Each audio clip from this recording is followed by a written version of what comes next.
35 साल के बिल्डर रमेश भाई ने मुझे बताया कि हाल ही में उन्होंने हेल्थ चेकअप कराया और उसमें ये पाया गया कि उनका कोलेस्ट्रॉल बहुत हाई है।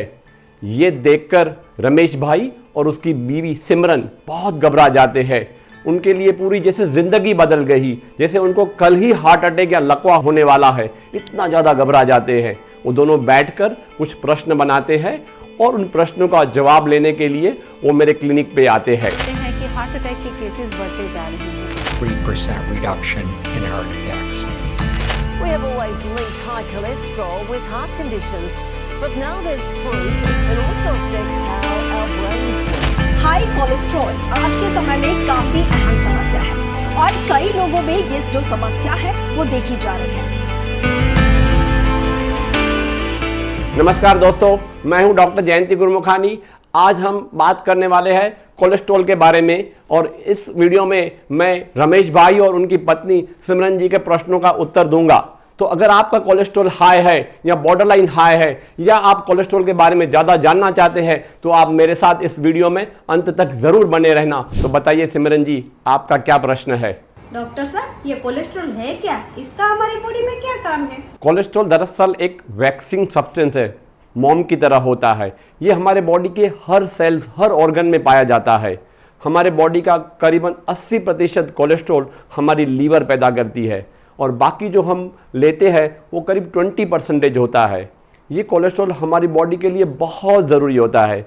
इस कोलेस्ट्रॉल की वजह से हमारे बॉडी में जितने भी सेल्स हैं उनकी मेम्ब्रेन बनती है। इस कोलेस्ट्रॉल की वजह से हमारे बॉडी के हार्मोन्स, स्पेशली स्टीरॉयड हार्मोन्स बनते हैं और ये कोलेस्ट्रॉल हमको विटामिन डी बनाने में भी बहुत मदद करता है। इसलिए ये कोलेस्ट्रॉल हमारी बॉडी में बहुत ज़रूरी है। मैंने तो सुना है ये बहुत खराब होता है। दरअसल हमारी बॉडी में दो टाइप के कोलेस्ट्रॉल होते हैं। एक होता है LDL कोलेस्ट्रॉल जिसको हम बैड कोलेस्ट्रॉल कहते हैं और दूसरा है HDL कोलेस्ट्रॉल जिसको हम गुड कोलेस्ट्रॉल कहते हैं। जब भी हम कहते हैं ना कि इनका कोलेस्ट्रॉल बढ़ गया है, यानी हमारा मीनिंग ये होता है इनका LDL कोलेस्ट्रॉल यानी कि बैड कोलेस्ट्रॉल बढ़ गया है।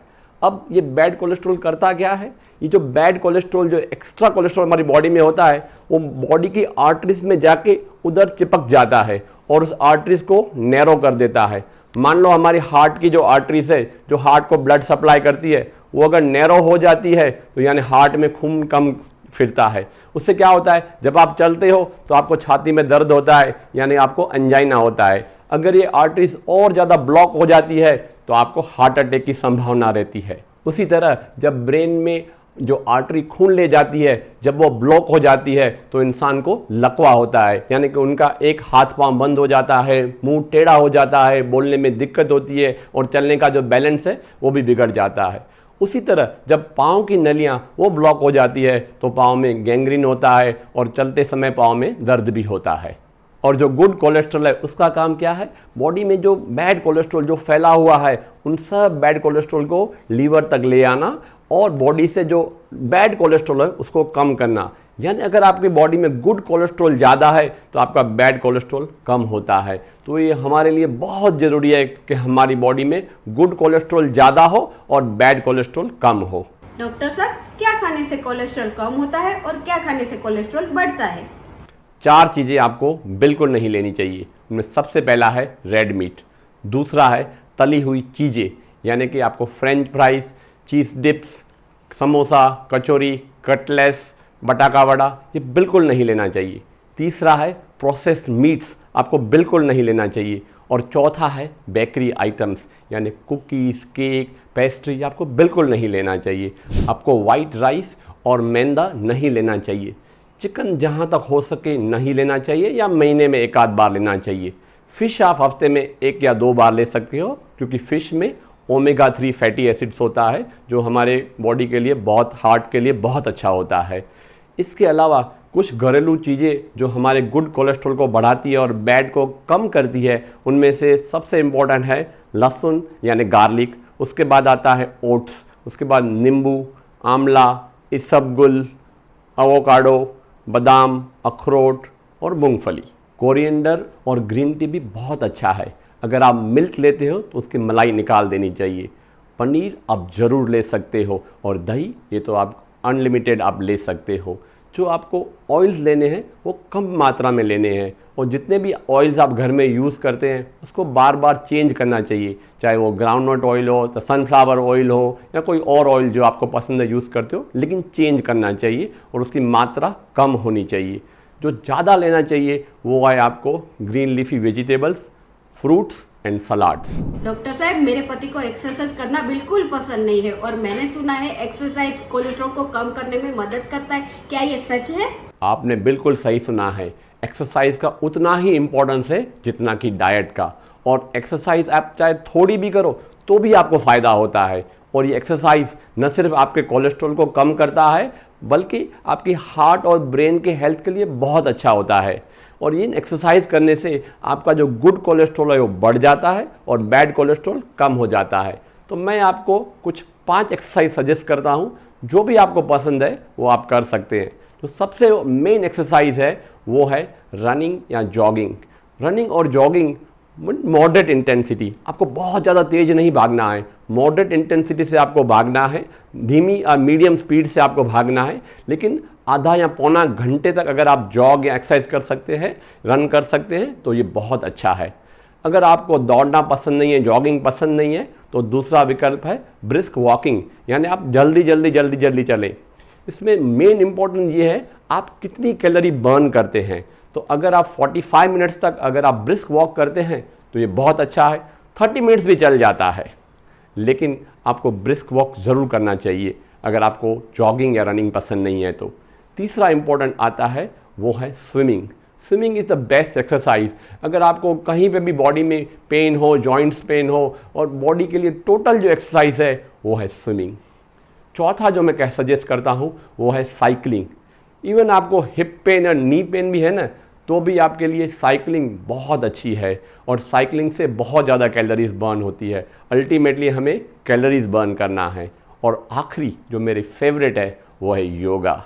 योगा करने से आपको न सिर्फ कोलेस्ट्रॉल में फ़ायदा होता है, आपकी ब्रेन हेल्थ के लिए, हार्ट हेल्थ के लिए, आपके ब्रीदिंग के लिए, आपके हार्ट के पंपिंग के लिए, ओवरऑल बॉडी सर्कुलेशन के लिए, मेमोरी के लिए, एंग्जाइटी के लिए, डिप्रेशन के लिए, सब चीज़ों के लिए yoga is the best exercise.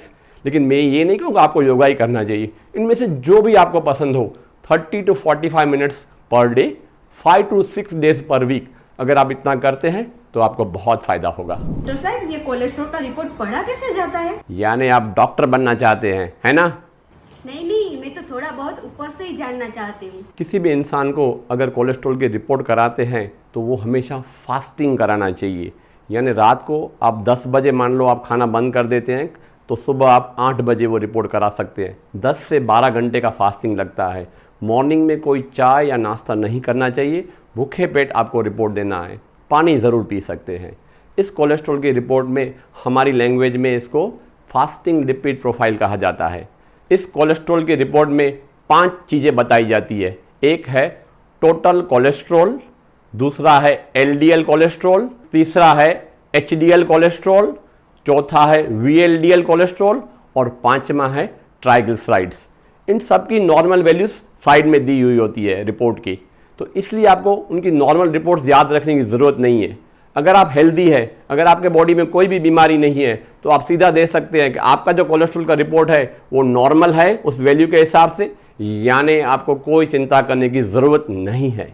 लेकिन फिर भी मैं कहूँगा आप अपने डॉक्टर्स को कंसल्ट करके उनको रिपोर्ट दिखा के तसल्ली कर लेना कि सचमुच में आपका रिपोर्ट नॉर्मल है। लेकिन अगर आपको कोई बीमारी है तो आपको डॉक्टर के कंसल्टेशन के बिना उसको नॉर्मल नहीं मान लेना चाहिए। हम बात करते हैं for example serum cholesterol, total cholesterol की, तो ये टोटल कोलेस्ट्रॉल नॉर्मली 200 से कम होता है। अगर आपका सीरम टोटल कोलेस्ट्रॉल 200 से 239 है, यानी आपका बॉर्डर लाइन हाई है, और अगर 240 से ज़्यादा है यानी हाई रिपोर्ट है, तो आपको देखना है आपका कोलेस्ट्रॉल कितना है। LDL कोलेस्ट्रॉल की बात करें तो हम हमेशा चाहते हैं सभी नॉर्मल लोगों का 130 से कम हो, यानी अगर आपका LDL कोलेस्ट्रॉल 100 से लेकर 129 तक हो, यानी आप एकदम फिट हैं। अगर आपका LDL कोलेस्ट्रॉल 130 से 159 है, यानी आपका ये कोलेस्ट्रॉल बॉर्डर लाइन हाई है, और अगर ये 160 से ज़्यादा है, इसका मतलब है ये LDL कोलेस्ट्रॉल आपका हाई है। जिन लोगों को हार्ट अटैक आया होता है, स्ट्रोक हुआ होता है, जिनका स्टेंट होता है या बाईपास किया होता है, उन लोगों में हम कहते हैं कि उनका LDL कोलेस्ट्रॉल 70 से कम होना चाहिए। पहले हम कहते थे कि जिनको सिर्फ डायबिटीज़, ब्लड प्रेशर और थोड़ी ओबेसिटी है, उनका LDL कोलेस्ट्रॉल 70 से लेकर 99 नॉर्मल है, लेकिन रीसेंट गाइडलाइंस कहती है वो भी उनका 70 से बिलो होना चाहिए ताकि वो फिट एंड फाइन रहे, ताकि उनके बॉडी में ये हार्ट अटैक और लकवे की बीमारी ना आए। तीसरा जो हम देखते हैं वो है HDL कोलेस्ट्रॉल। अगर आपका HDL कोलेस्ट्रॉल जो गुड कोलेस्ट्रॉल है वो 60 से ज़्यादा है तो बहुत ही बेस्ट है, 40 to 60 है तो भी अच्छा है, लेकिन अगर आपका HDL कोलेस्ट्रॉल 40 से कम है यानी ये अच्छा नहीं है, आपको उसको बढ़ाना चाहिए। चौथा है सीरम ट्राइग्लिसराइड लेवल्स। वो हमारी बॉडी में नॉर्मली 150 से कम होता है। अगर 150 से लेके वो 250 तक होता है यानी थोड़ा हाई है, 250 से 500 तक होता है यानी मीडियम हाई है, और अगर 500 से ज़्यादा है यानी बहुत हाई है। मैंने तो सुना है कोलेस्ट्रॉल बहुत ज़्यादा वजन वाले को होता है और मेरे पति तो बिल्कुल दुबले हैं, तो ये बीमारी आई कहाँ से? नहीं सिमरन जी, ऐसा बिल्कुल नहीं है।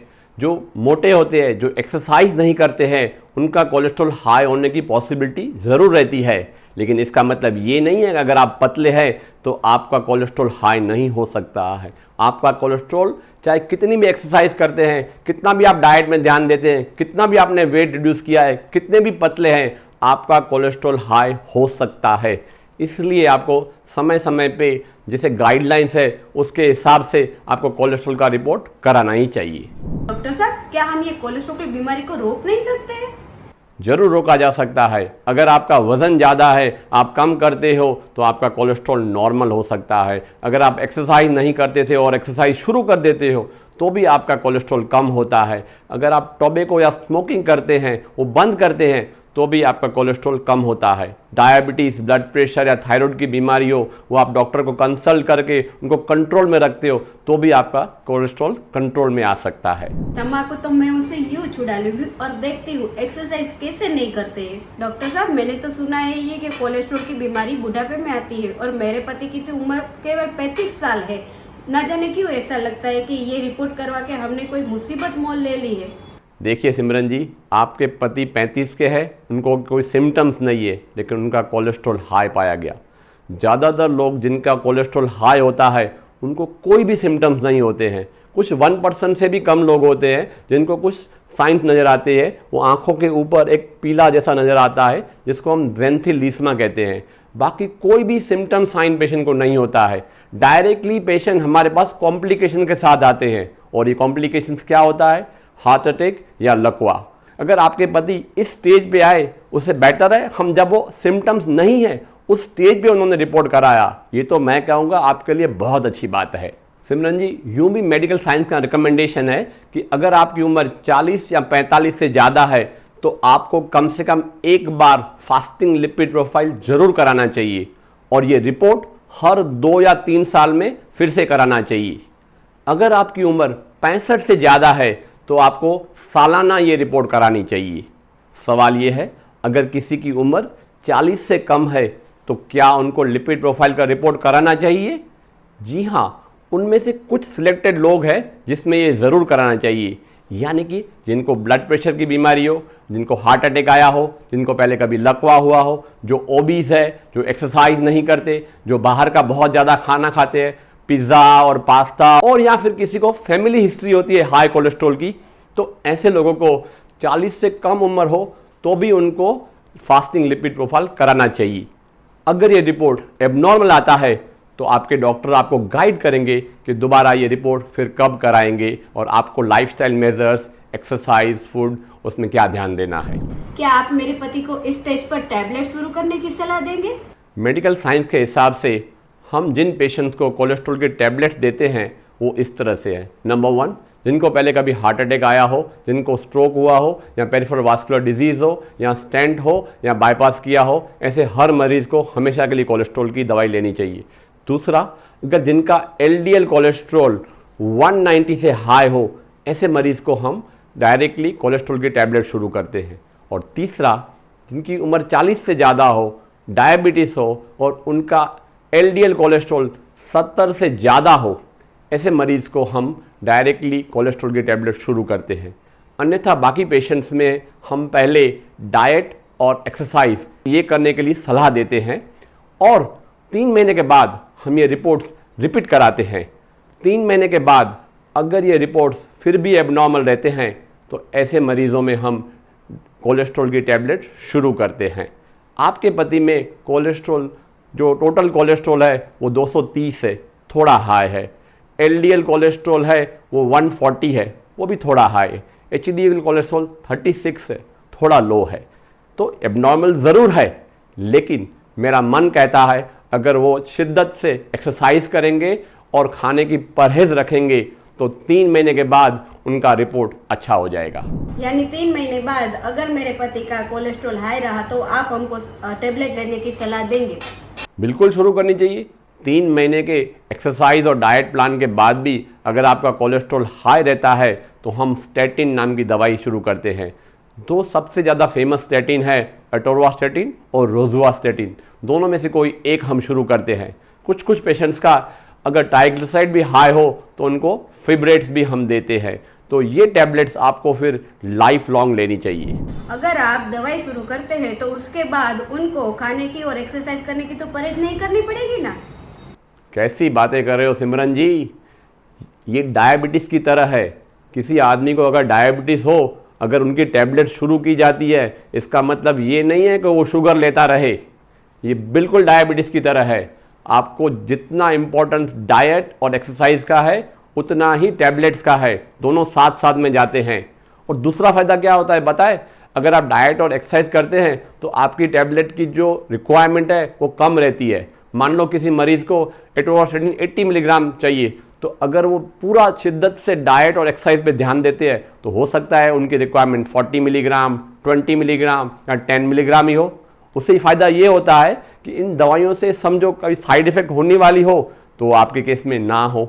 इसलिए diet very important, exercise very important और अगर ज़रूर पड़े तो टैबलेट वेरी इंपॉर्टेंट। तीनों ही भाई है, सेपरेट नहीं हो सकते। क्या कहते हैं डॉक्टर साहब, अब इस स्टेज पे तो मेरे पति को दवाई लेने की जरूरत नहीं है ना? सिमरन जी, आप जीत गई। आपके पति का रिपोर्ट बिल्कुल नॉर्मल है। जो डाइट और एक्सरसाइज का आपने ध्यान किया उसे पूरा कमाल हो गया और आप सचमुच में जीत गई।